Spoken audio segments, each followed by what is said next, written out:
either way, all I personally care about is these dumb interest rates going up, hurting my real estate returns. So speaking of real estate, the Oh new home yeah. sales was out this morning. And between rising rates and rising prices, which is kind of crazy that those two things could go together, uh, home sales, new home sales from April compared to March are down 16% in terms of number of homes sold, which is just mind-boggling to me.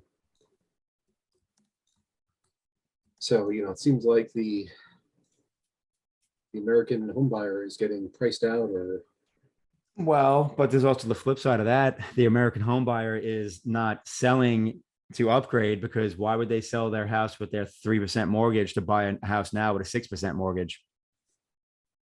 it's true. I personally know 3 people that went from trying to buy a house to upgrade because they need more space to, you know what, screw that, we'll make it work where we are.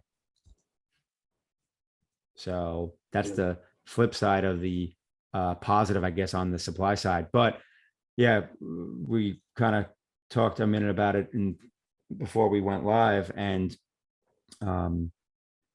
again, this data was only for the state of Massachusetts. It was actually Walter that actually had shown me the data. And back when we had the last real estate run up and obviously the top, we saw a slowdown in volume. And this was for single family homes, the data I was looking at. But basically, the first time we saw a decrease in volume was 2005. And then 6 was lower, and then 7 was lower, and then obviously 8 was the lowest. So it was still like a 3-year in advance before we kind of like bubbled out.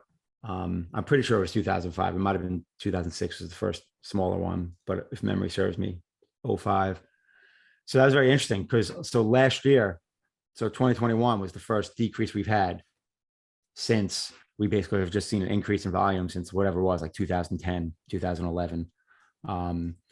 So with that said, okay, volume, so probably this year, obviously it's going to slow down again. So that's year 2.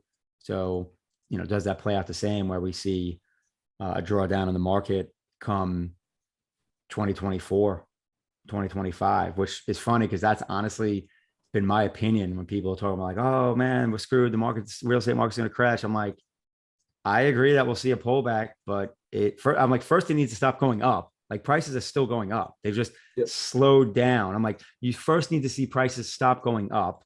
Then at that point, we can talk about maybe prices going down. So like right now we're in the prices not going up phase. It's just started. So until we see prices not increasing, I'm not even worried about prices going down. And then that takes, a while. Real estate market is a big, slow moving ship. Yes. So yeah, I don't think we're going to see prices skyrocketing from essentially now all into next year. But that doesn't mean we're going to see this 20%, 30% drop in real estate prices. That drop is probably 2025. Yeah, I'm looking at the Case-Shiller 20 city index, and it's still going up. I mean, last data is from February, so it's a couple months behind. Yeah. But still rising.